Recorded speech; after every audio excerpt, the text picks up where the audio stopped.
Ok ragazzi, ciao, siamo in diretta, 26 febbraio 2026. Vado anche su Instagram, giusto perché così facciamo tutto insieme. Datemi solo un secondo. Eccoci qua, siamo anche su Instagram.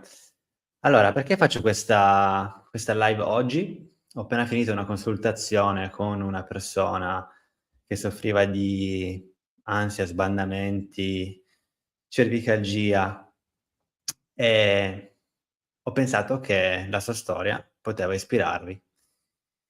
Questa consultazione è una consultazione che mi ha fatto capire che non sempre la meditazione può far bene subito all'inizio, a volte può addirittura portare ancora più controllo, ancora più iperallerta. Spero intanto che mi sentiate. Spero che qualcuno possa poi scrivere che l'audio si sente questa volta, perché ultimamente l'audio non sempre ha funzionato correttamente.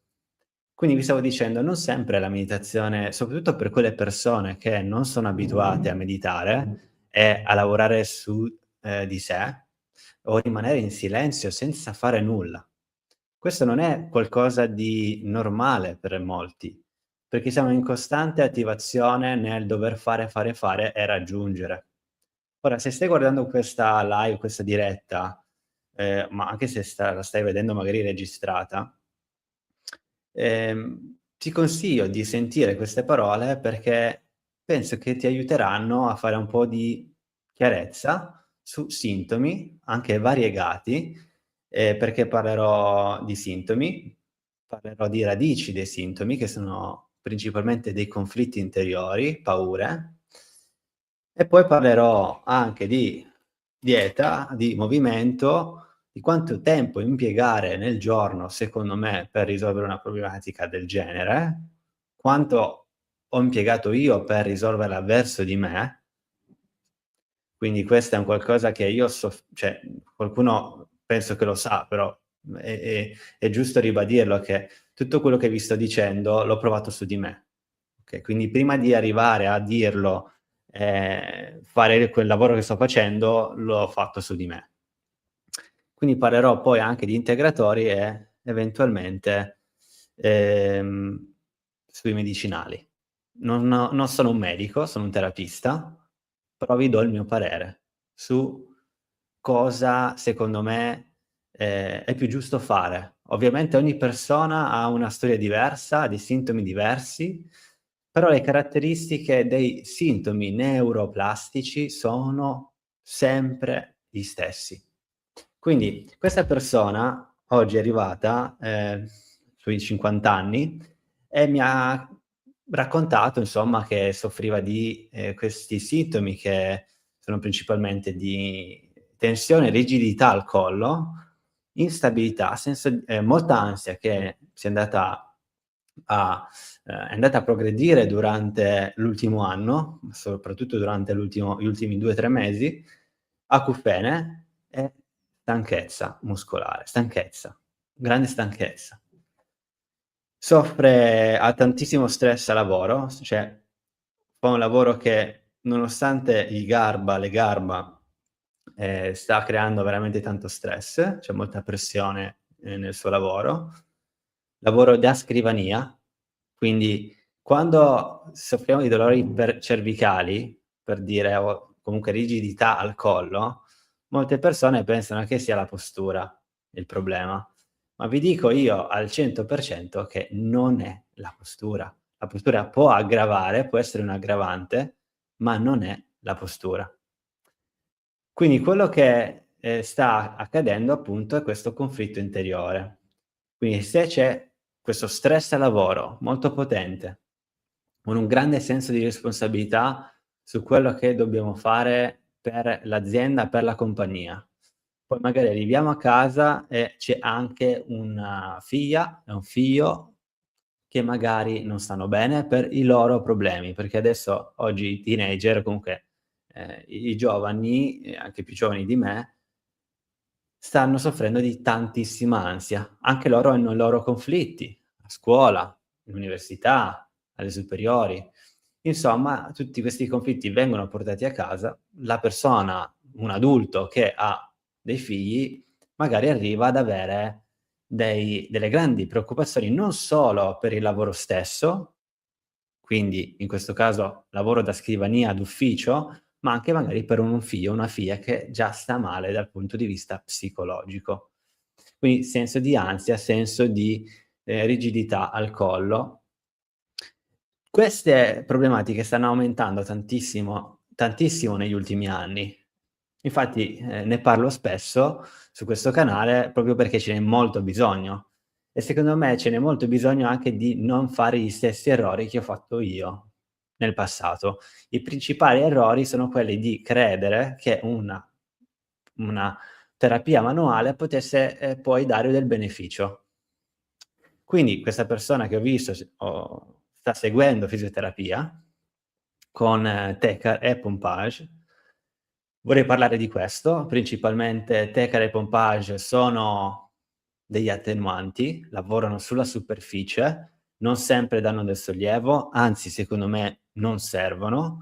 La tecar serve nelle situazioni acute di infiammazione e in questo caso stiamo parlando di una problematica che dura già da 4 mesi, quindi non c'è un'infiammazione acuta, ma c'è un problema cronico in questo caso. Quindi la tecar, che ne ho fatta tantissima, okay, su altre problematiche che ho avuto, non di cervicalgia, ma di pubalgia, ne ho fatte tantissime, a parte che hanno un costo abbastanza, corposo, perché se non sbaglio costano sui 35 €, 35 € a mezz'ora, su mezz'ora. Poi se servono, per carità, non è un problema, cioè per la salute uno dovrebbe, secondo me, spendere e investire. Se però poi, insomma, le cose possono dare del beneficio o comunque mirando ad avere un beneficio a lungo termine. Quindi in questo caso la tecar per la cervicalgia non serve. Si chiama algia che, vuol dire dolore, ma non vuol dire che c'è un'infiammazione acuta dove dobbiamo usare la tecar. Ora, secondo me molti dei professionisti usano la tecar perché può dare un beneficio, immediato. 1, il terapista non deve lavorare così tanto, è uno strumento che dà un effetto immediato, se funziona. Il problema è che poi non funziona, che magari dopo 1 settimana nuovamente tornano le tensioni. Il pompage, che è praticamente una sorta di manipolazione, okay, a livello della cervicale, dando sollievo alla cervicale, quindi allargando i muscoli e, anche le articolazioni dei dischi. Questa è un'altra cosa che viene fatta spesso, secondo me in modo sbagliato, perché una persona che soffre di cervicalgia non dovrebbe farsi toccare minimamente il collo, soprattutto se soffri di cervicalgia a livello cronico. Se soffri di cervicalgia a livello acuto, vuol dire che c'è stato un impatto, okay, esempio un colpo di frusta, mi è capitato anche molto forte, in Olanda questo, e poi ho chiesto a un non un ortopedico, ma a un fisioterapista di, darmi una mano in quei momenti di, dolori acuti alla cervicalgia di cervicalgia. Son serviti, ma il mio problema non era cronico. Ora, la fisioterapia, per quanto mi riguarda, serve per istruire la persona a stare bene, istruire dando degli strumenti e oggi la fisioterapia è questo principalmente, almeno quella sui dolori cronici, è principalmente di educare. L'osteopata dovrebbe educare, come il fisioterapista, ma usa principalmente le mani. Quindi, secondo me, tutte queste visite, o comunque questi trattamenti, sono trattamenti che fanno, perdere tempo, a meno che il terapista non istruisce la persona, te in questo caso, a dire: "Okay, cosa posso fare se soffro di dolore?" 1, tranquillizzarti che questi dolori neuroplastici, che non sono solo causati, da eventuali traumi, fisici, magari del passato, ma soprattutto emotivi. Quindi se soffri di cervicalgia, però soffri anche di ansia, soffri anche di irrequietezza, soffri anche di insonnia, magari anche di dolori di stomaco, in questo momento non riesci a mangiare perché quando soffriamo di tanta ansia generalizzata non abbiamo appetito, magari hai già fatto delle visite a questo punto dall'otorino, come è successo per questa persona, che giustamente si soffre di instabilità e pensi che ci sia un problema all'orecchio, allora l'otorino è la persona più giusta, no, da interpellare. Però se non si trova nulla, solitamente cosa succede? Che si danno dei farmaci. I farmaci sono farmaci miorilassanti, principalmente, che vanno a abbassare l'attivazione del sistema nervoso centrale, quindi hai un senso anche eventualmente di stanchezza, di, se vogliamo, poca voglia di fare le cose. Ti senti scombussolato perché magari c'è un effetto collaterale anche di questi farmaci. Lo so che molti di voi non li vogliono prendere, io infatti non li voglio prendere. In certi casi possono aiutare, nei casi di grave depressione possono aiutare, soprattutto in quei casi in cui la persona non ha deciso o potrebbe decidere di togliersi la vita, e mi spiace tantissimo per queste situazioni, il farmaco lì potrebbe veramente dare una mano. Però, e soprattutto quel farmaco dovrebbe essere dato dallo psichiatra, in quel caso. Ehm, Ora questa non era la situazione di questa persona, ci sono tante cioè tanta, vedi quell'instabilità che noi sentiamo a livello della testa, se andiamo a trasmutarlo a livello emotivo, c'è una grande instabilità emotiva. E tutta questa preoccupazione che questa persona sentiva si è somatizzata nel corpo, attraverso tutti questi sintomi. Quindi, in questo caso il terapista o il medico dovrebbe tranquillizzare e dire: "Guarda, tutti questi sintomi, in base alla tua storia, sono assolutamente normali e non gravi, si chiamano sintomi neuroplastici, ci sono delle diagnosi chiare che possono essere fatte. Io sto aspettando il dottor Howard Schubiner, che mi scriva qualcosa via mail perché lo voglio portare molto nel mio podcast. Farò un'intervista con lui in inglese, poi spero che qualcuno di voi lo sappia l'inglese, altrimenti ci saranno dei sottotitoli, perché sarà uno dei primi medici che fa diagnosi di dolori neuroplastici. In Italia le persone di questo tipo sono rarissime, purtroppo, perché sono problematiche in cui molti medici non vogliono, o non sono preparati, non che non vogliono, ma non sono preparati, e quindi noi terapisti o coach dobbiamo smazzare un po' tutti i problemi. Se invece il problema arriva direttamente a essere risolto alla radice, all'inizio, dicendo: "Guarda, questi sintomi sono normalissimi". Tutta questa paura, questa preoccupazione che sentiamo addosso, creata da, in questo caso, stress lavoro, oppure, stress, a casa, in famiglia, perché c'è la figlia che non sta bene. Se chiaramente diciamo che sono le radici di tutti questi sintomi e non diamo più preoccupazioni ulteriori già oltre quelle che già hai e che hanno le persone, dicendo: "Guarda che queste cose si risolvono in modo spontaneo".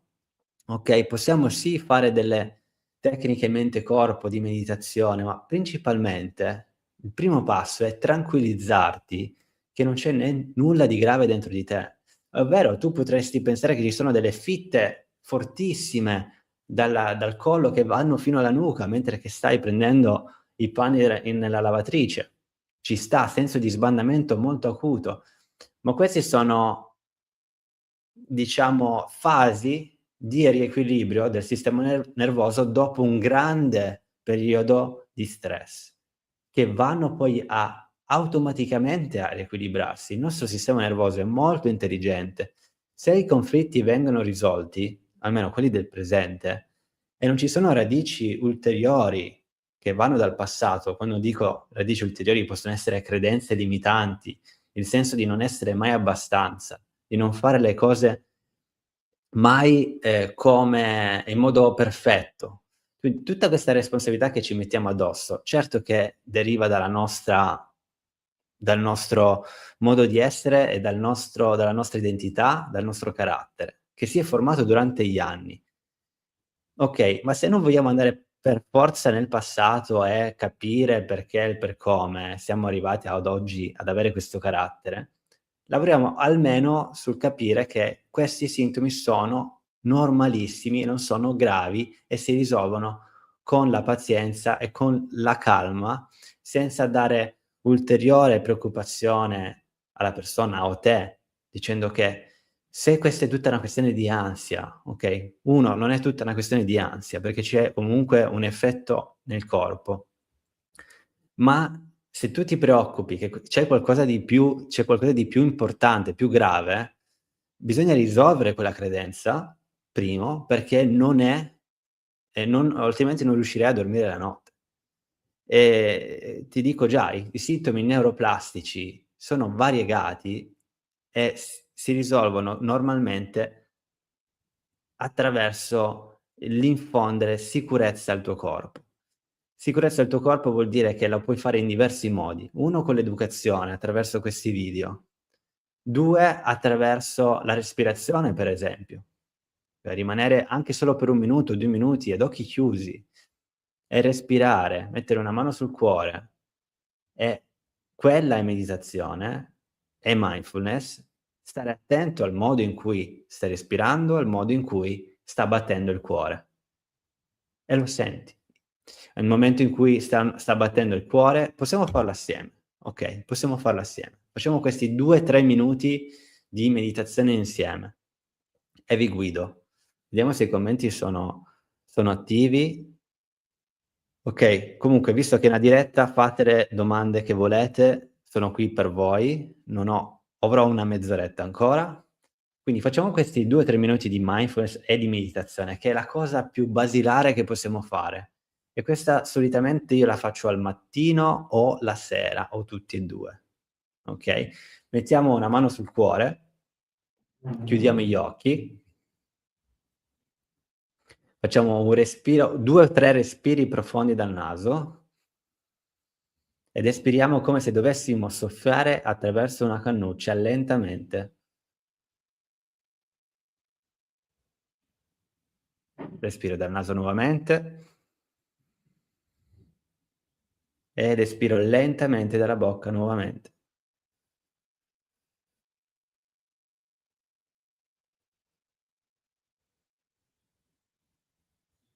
E l'ultima.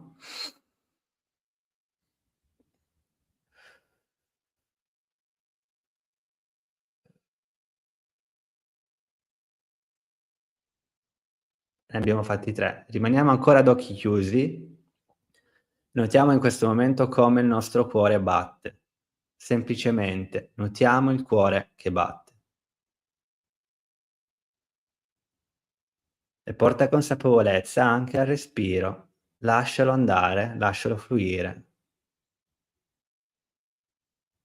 Nei secondi che passano ci saranno dei pensieri che arriveranno alla tua mente e vedili come delle nuvole che stanno viaggiando nel cielo.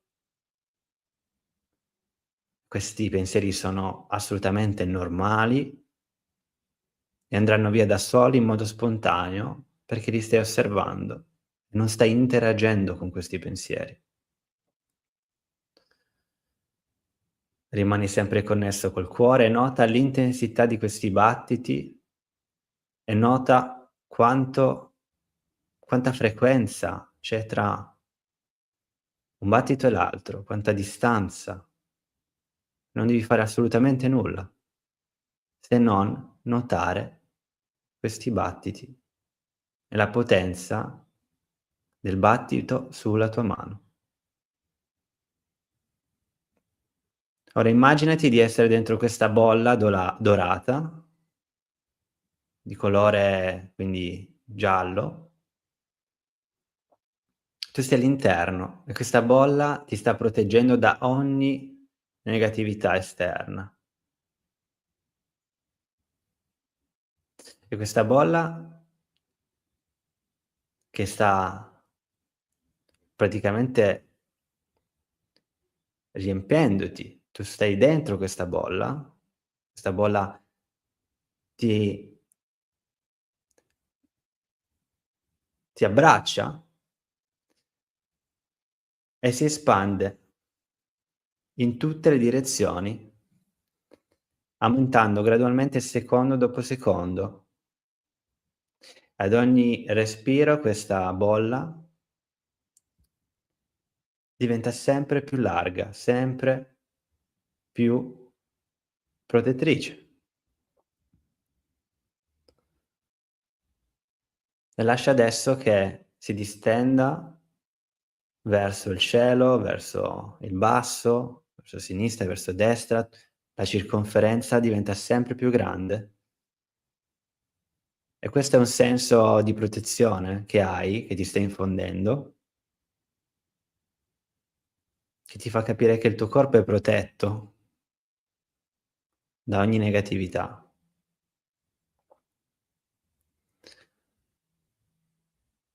E adesso pian piano nota come anche il tuo corpo sta diventando più rilassato, secondo dopo secondo.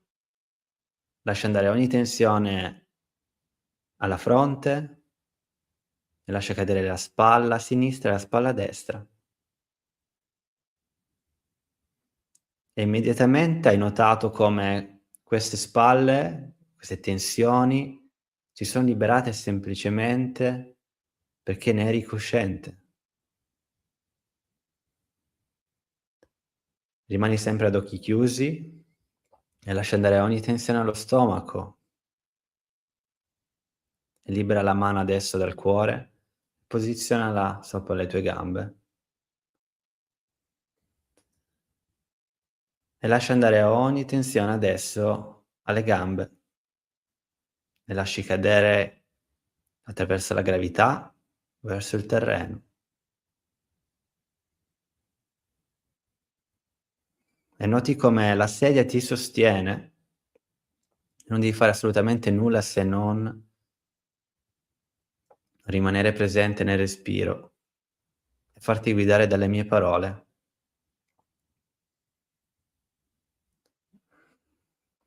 Lasciare il controllo vuol dire anche affidarsi alla vita e al presente,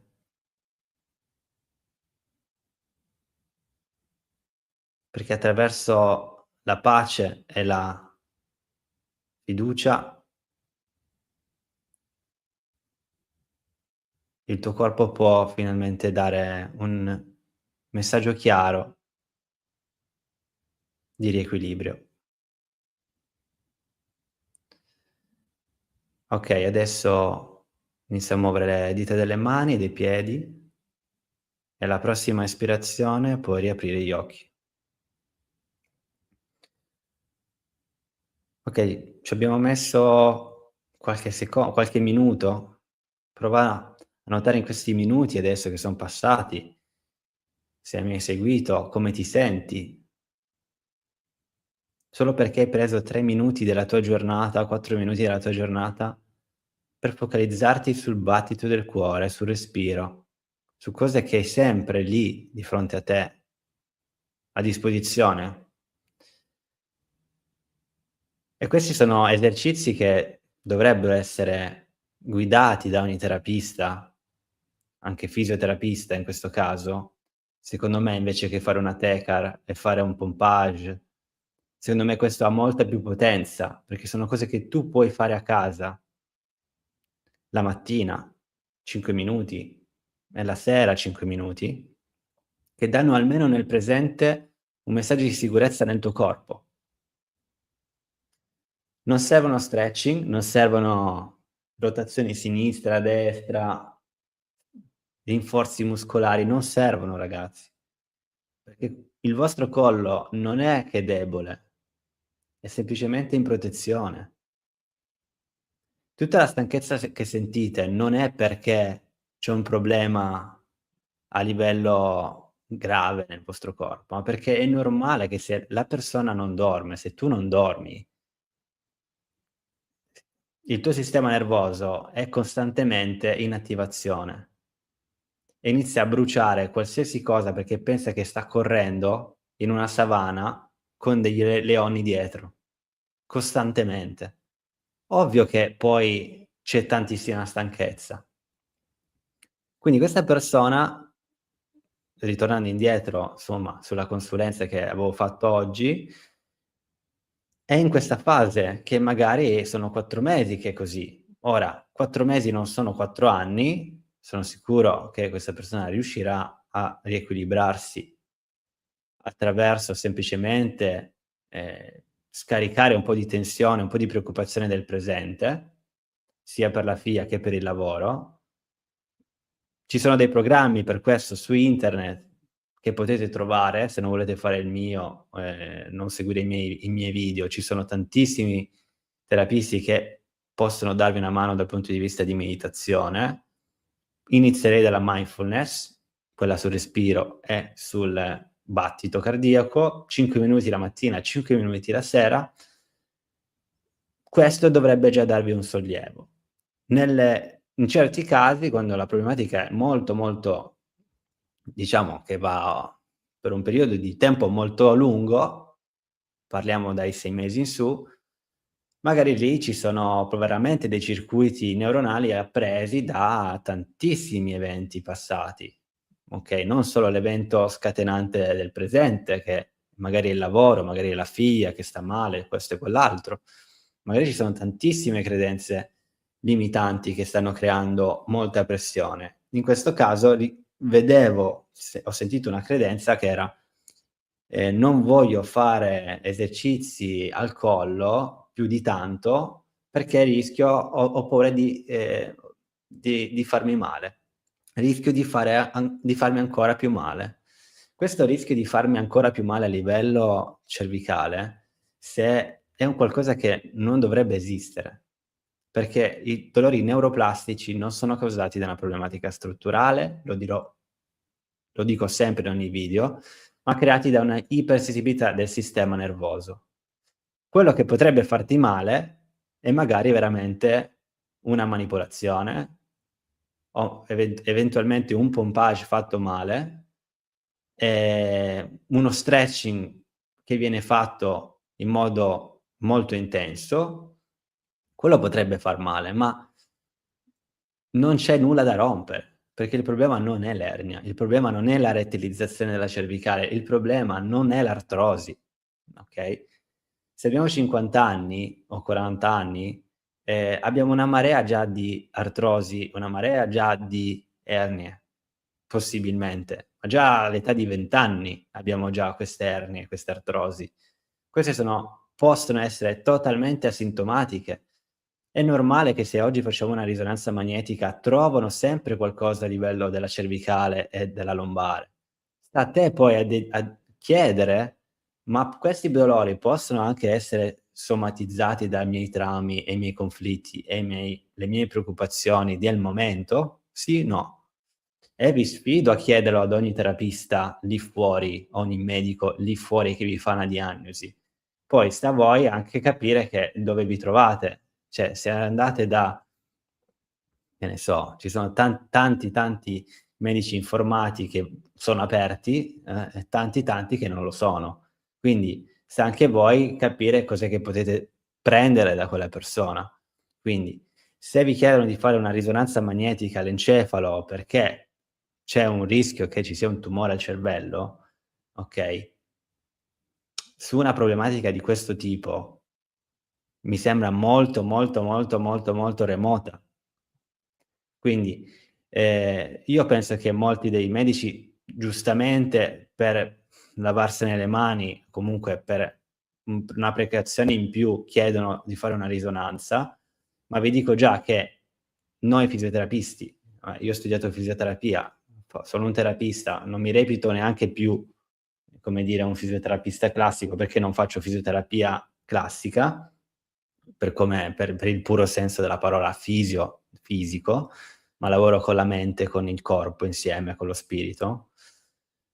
Ehm, nella laurea di fisioterapia già ci dicevano i nostri professori: se non c'è nessun nessun rischio chiaro che c'è una problematica grave secondo voi, non chiedete di fare una risonanza alla persona, perché la maggior parte di voi è già in ipervigilanza, è già super ansiosa, e se la persona poi pensa che ci sia anche un'ernia che schiaccia un nervo e mi devo operare, ma pensa quanta la preoccupazione può aumentare quei sintomi. Infatti lì potete fare una prova del 9.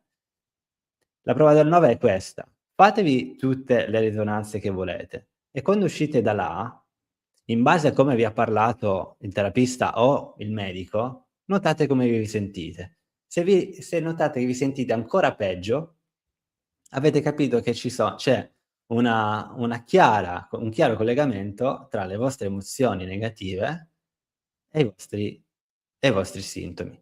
Questo è un qualcosa di positivo, devo dirvi, perché vuol dire che non c'è una problematica grave.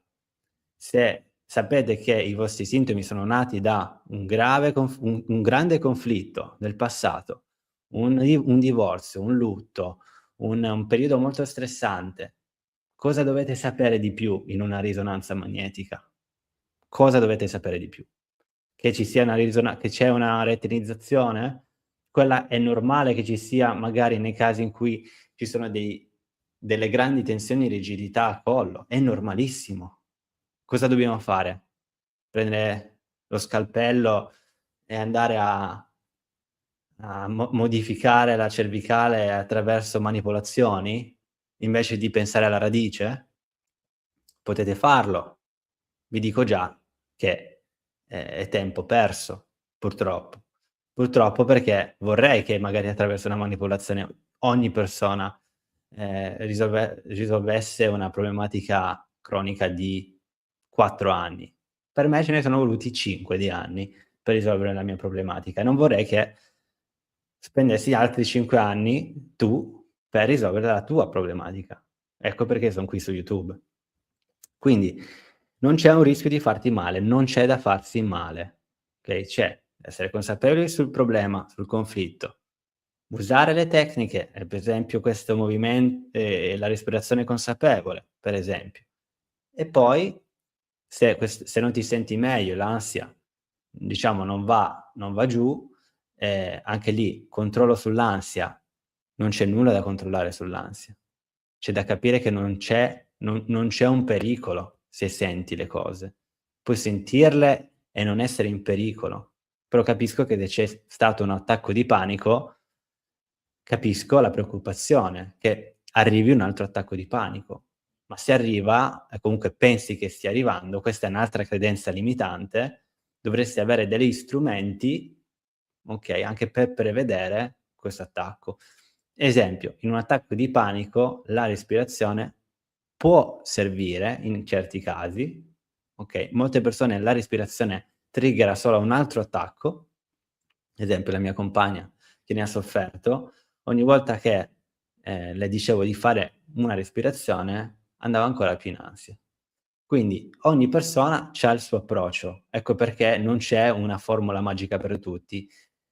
Solitamente per gli attacchi di panico, l'immergere il viso nell'acqua fredda può dare un sollievo, quindi una bacinella d'acqua fredda, andare in bagno, riempire il lavandino di acqua fredda ghiacciata, mettere il viso all'interno per 3, 4 secondi, 5 secondi, quindi sei anche in apnea tra l'altro, che fa bene, questo può calmarti.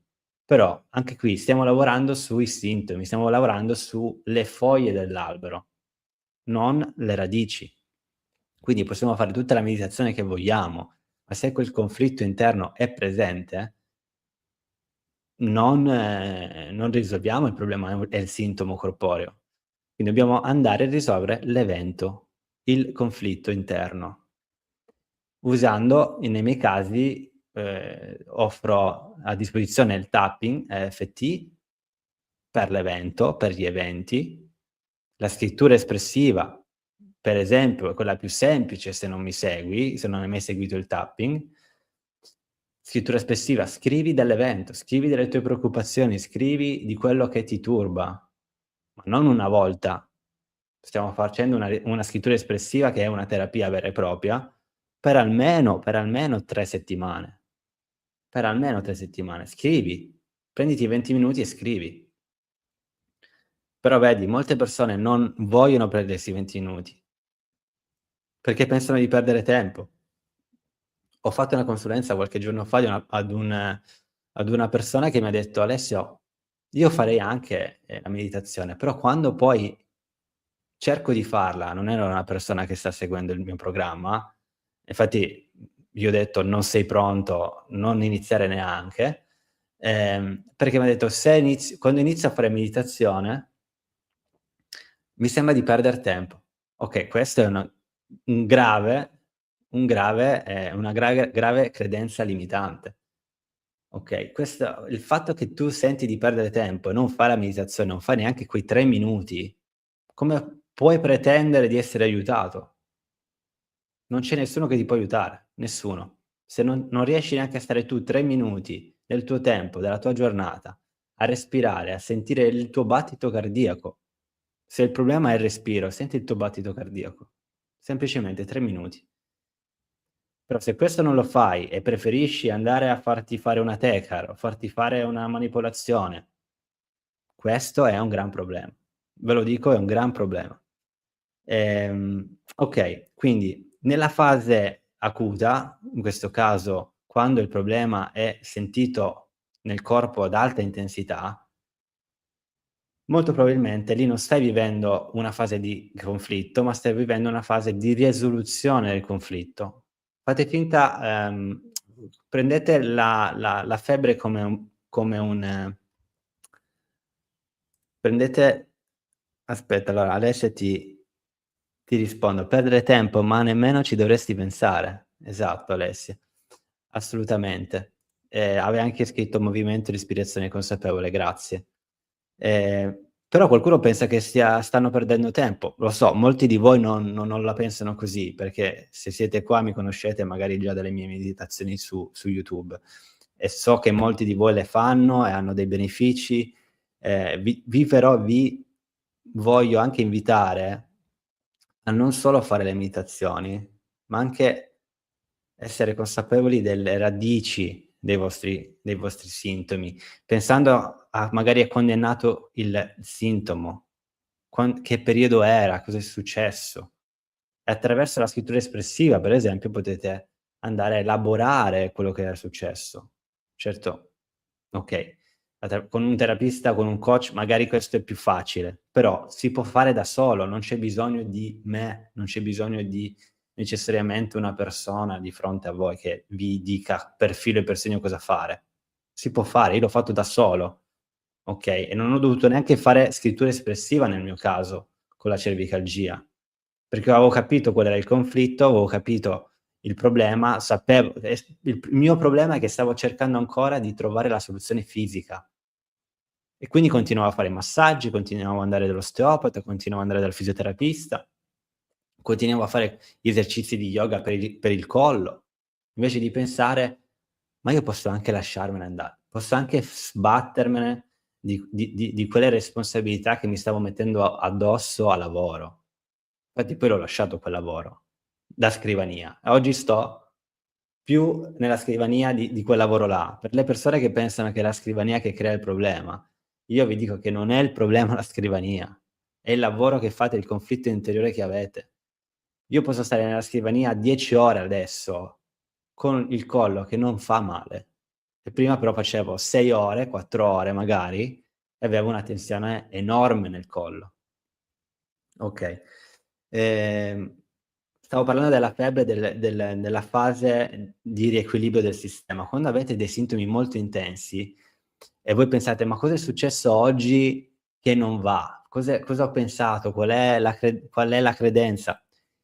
Magari quel lavoro lì non vi porta da nessuna parte, che tra l'altro perché vi porta forse anche più ansia, no, perché se non è chiaro che, non è in quel giorno che state pensando a qualcosa che vi preoccupa, ma magari era 2, 3 giorni fa, perché appunto come nella febbre, quando ci sono delle problematiche a livello interno, non è che subito arriva la febbre, arriva prima l'infiammazione causata eventualmente da un virus, per esempio, e poi il sistema nervoso capisce che c'è un'invasione, che c'è un problema e crea quindi un innalzamento della temperatura del corpo, chiamata febbre in questo caso. La stessa cosa succede nel sintomo persistente. Se io sento cervicalgia, tensione alla cervicale, rigidità, può essere che non è proprio quel giorno che è successo qualcosa, ma magari 2, 3 giorni prima, okay? E questo dovrebbe essere sempre più chiaro, perché inizierei a fare questi collegamenti e questi collegamenti ti tranquillizzeranno che non hai nulla nel collo che non va bene, che non hai nulla nella schiena che non va bene, non hai nulla nei nervi, della lombare che non vanno bene. Se soffri di sciatalgia, per esempio. Quante persone ho sentito con la sciatalgia che hanno questo incubo che si devono operare.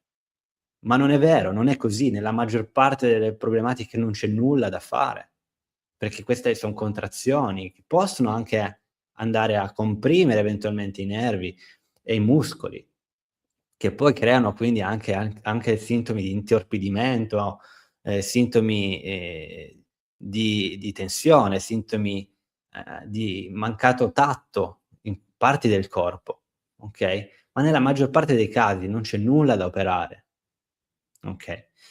Quindi non c'è il rischio di farti male. Inizia gradualmente a fare le tue attività fisiche. Hai fatto le tue diagnosi, non c'è nulla di grave, inizia piano piano, anche con dolore, e ve lo dico, anche con dolore, a fare le attività fisiche. Fisico devo dire, anche una camminata va bene. Se tu mi dici: "Io non riesco neanche a fare il giro dell'isolato", esci di casa, fai 100 metri o fai 10 metri e ritorni a casa. Quello è già un qualcosa. Quello è già un qualcosa. Il corpo deve iniziare come se stessi, ritornando a usare la bicicletta da bambino, da bambina. Quanto ci hai messo a imparare a andare in bici senza rotelle? Quanto ci hai messo? Cioè hai fatto tanti tentativi. Ecco, la neuroplasticità è stata, utilissima per te, in quel caso, per imparare ad andare in bici, o per imparare una nuova lingua, o per fare il lavoro che stai facendo. Quanto tempo ci hai messo? Lo stessa cosa il sintomo. Per il sintomo cronico neuroplastico, lui si adatterà in base agli input che gli dai tu, okay? C'è una domanda di Rita. Ciao Rita, sempre carissima, sei sempre presente. Ciao Alessio, nel dolore neuroplastico i sintomi quindi si possono spostare da una parte all'altra del corpo. Io noto che almeno per me è così. Assolutamente questo è un indizio. Se andate sul mio sito web venezianotherapy.com, tra l'altro lo potete, vedere anche dal QR code che vedete qui in alto a sinistra o a destra. Entrate nel mio sito, c'è un test da fare, l'autovalutazione. Quel test è stato ideato dal dottor Howard Schubiner, che ha scritto quel bellissimo libro, che adesso non ricordo il nome, scusatemi. Vabbè, qualcuno di voi sicuramente l'ha letto. Fatemelo vedere, perché così ve lo dico. Howard Schubiner, libro, vediamo un po' se ve lo dico. Okay, "Disimpara il tuo dolore". Okay, questo è in inglese però, perché Howard Schubiner è americano. "Disimpara il tuo dolore, unlearn your pain". Quindi stiamo parlando di neuroplasticità, nulla a che vedere con un danneggiamento ai nervi, nulla a che vedere con un problema di tipo neuropatico classico, per esempio una lacerazione ai nervi, un problema di alterazione dei segnali dei nervi. Non c'è, anzi i vostri nervi funzionano super bene, okay, super bene, forse troppo. Buonasera dottore, fatto elettromiografia facciale più risonanza testa collo, ma nulla di grave. Eppure da 1 anno sto con questo malessere. mi spiace, si chiamano dolori neuroplastici, okay? Possono durare anche più di 1 anno, ma questo non ti dovrebbe far paura, dovrebbe anzi dire: "Ho fatto l'elettromiografia facciale, ho fatto la risonanza, testa e collo per capire che non ci siano dei tumori o qualcosa di grave. Va bene, meglio così, meglio così. Cosa volevamo trovare? Meglio così. C'è un respiro di sollievo e capiamo che attraverso la neuroplasticità il nostro corpo può ritornare pian piano a stare bene. Okay, tensione e dolore. Come? Non solo dalle meditazioni, ma andando a fare tanta introspezione sulle nostre credenze. Che credenza hai Freedom 4142? Hai credenza che ci sia un danneggiamento del tuo cervicale? Quella è una credenza limitante, non ci sono dei dati per questo. La maggior parte dei dolori sono le emozioni negative, che sono perpetuate costantemente, non riusciamo neanche a pensare ai nostri obiettivi. Quante volte, chiedo alle persone che seguo: "Cos'è che vuoi fare? Vuoi ritornare a camminare? Vuoi ritornare a correre? Chiudi gli occhi, prova a pensare che stai correndo. Riesci a vederti correre? Non lo riesci neanche a visualizzare, hai perso quella totale visualizzazione benefica? Possiamo iniziare a già visualizzare che tu stai bene oggi. È vero, ci son dei conflitti, de qualcosa che è successo nel passato, ma non perdete la speranza, c'è sempre quella fiducia e se non ce l'avete in voi, dovreste averla in qualcosa di più grande di voi, perché fate parte di quella cosa lì. Per esempio Dio, l'universo, okay. Fate parte di quella cosa lì. Molti cristiani credono e poi soffrono di dolori persistenti e immediatamente: "Ah, Dio non esiste più." Okay. Ciao Silvia e buonasera a te. Quindi andiamo verso la fine, stanno passando molti minuti, quindi, parliamo di dieta e movimento. Movimento ve l'ho già detto, deve essere graduale, ma ci deve essere, non dovete aspettare nessuno che vi dica cosa dovete fare. Iniziate semplicemente da una camminata e nella camminata se soffrite di sbandamento, okay, prendete dei metri, dici: "Ho fatto 50 metri oggi", va benissimo. Ho fatto 100 metri oggi, va benissimo, rimanete quei 100 metri. Ho fatto 5 squat oggi, piegamento sulle gambe, va benissimo, domani ne faccio 5, dopodomani ne faccio altri 5. Iniziate dallo 0, okay, non aspettate il fisioterapista, il terapista di turno che vi dica cosa dovete fare. Fatelo in modo graduale, però fatelo, fate qualcosa e rimanete positivi che la vostra problematica è risolvibile al 100%, 100%. Okay, non è una diagnosi questa, okay, ci sta che certi di voi avranno bisogno di fare una risonanza e fare un esame specifico, quindi questo non vuol dire non andare dal medico, ci mancherebbe, ma se siete qui e avete problemi da 3 anni, 2 anni, 1 anno, 4 anni, 5 anni, se c'era qualcosa di grave non sareste qui, molto probabilmente. Okay, quindi dieta. La dieta anche lì, molte persone cambiano la dieta, io l'ho cambiata tante volte, ho fatto quella carnivora, ho fatto quella vegetariana, ho fatto quella vegana, ho fatto quella, gluten free, ho fatto quella paleo, le ho fatte tutte ragazzi. E la carnivora è stata la più difficile da che io abbia fatto. Non so se l'avete mai fatto una dieta carnivora. Questa l'avevo fatta per i sintomi di psoriasi, perché pensavo che attraverso l'eliminazione dei carboidrati potevo andare a curare una problematica di questo tipo.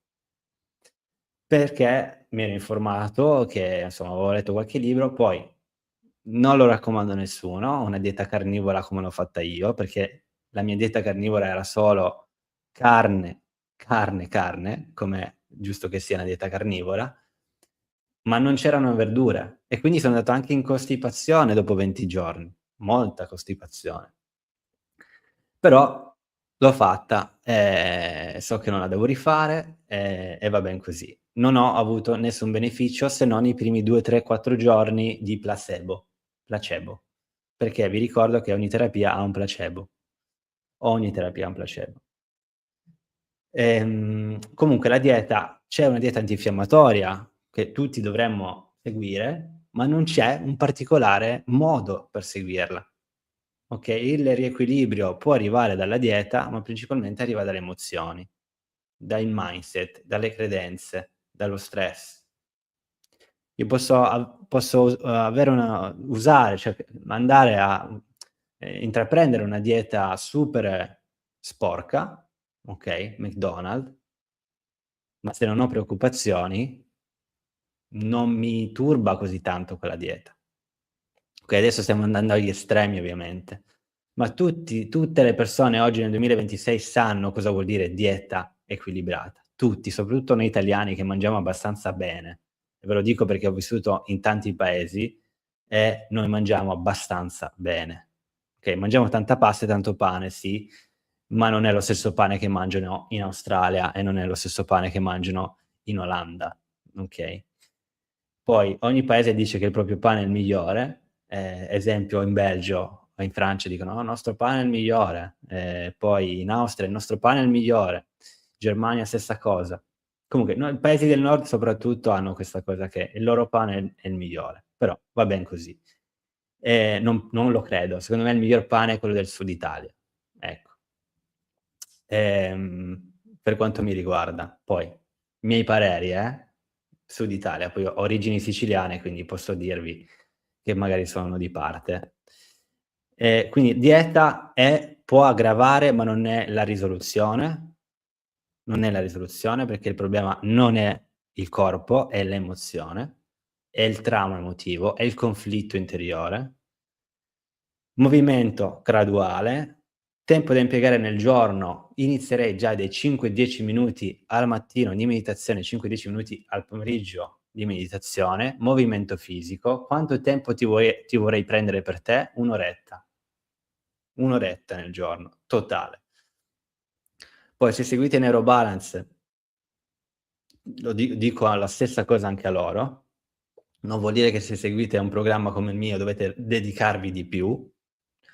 La differenza è che avete magari qualcuno che vi segue, rispetto a fare tutto da voi.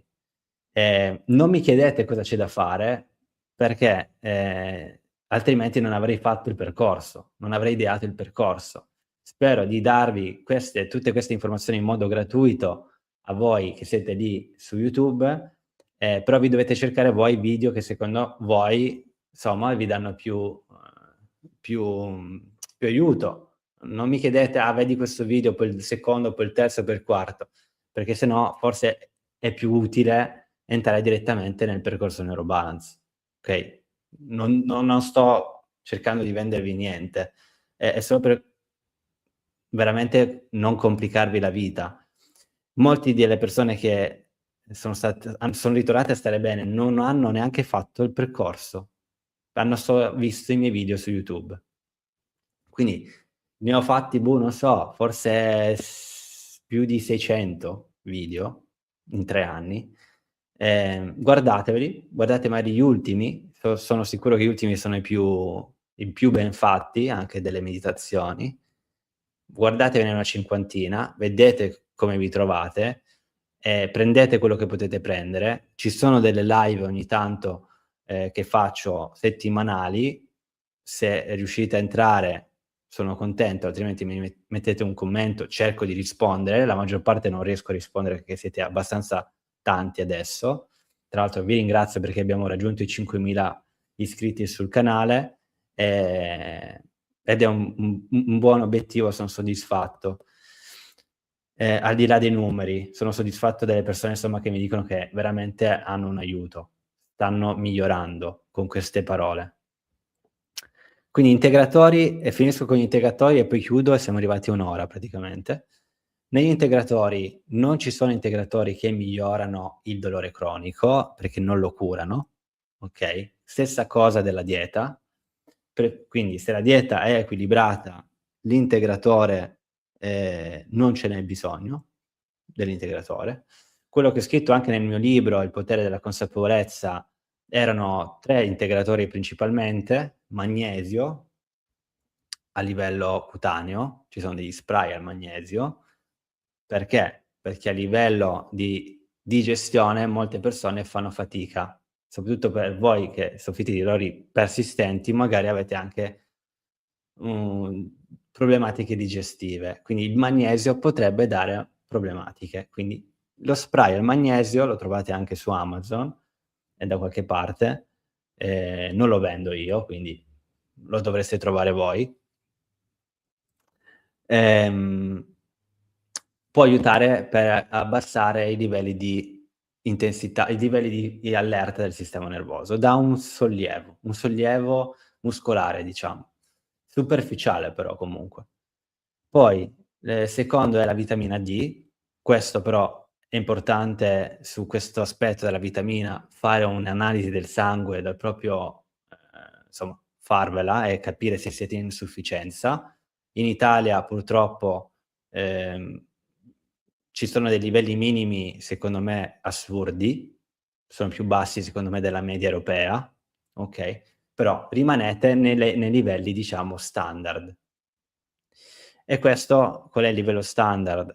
Non ricordo precisamente adesso, 50 dai 50 ai 100, non ricordo l'unità di misura, okay, però questo si vede subito. Fate un'analisi, vedete se siete carenti di vitamina D e la integrate. Anche se pensate che non ne avete bisogno, fatevi questi esami della vitamina D, che tra l'altro dovremmo avere anche avuto una grande lezione dal 2021 con la pandemia su questo. E l'ultima, che c'è scritto anche nel mio libro, è il cacao cerimoniale. In questo caso è quello della mia compagna Sharon, che ha ricco di magnesio. Okay, quindi se usate il cacao cerimoniale non avete bisogno poi del magnesio, diciamo con lo spray. Potete scrivere cacao cerimoniale di Herbal Cacao, quella è la compagnia della mia ragazza. Va bene, penso di aver risposto avervi detto un po' tutto. Grazie per essere stati qua ragazzi. Sono le 18:18, double hour, doppia ora. Non so se voi credete nelle doppie ore, ehm, io assolutamente sì. Non sono coincidenze secondo me, soprattutto se ne vedete tante volte nel giorno. Io ho sempre pensato che c'era una sorta di allineamento, diciamo, con il mio angelo custode che mi protegge, mi dice: "Guarda, stai facendo le cose nel modo giusto." Mi dà fiducia, insomma, vedere la doppia ora.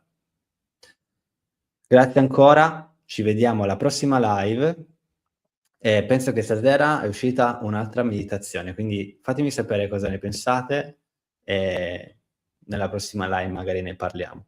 A tutti, ciao.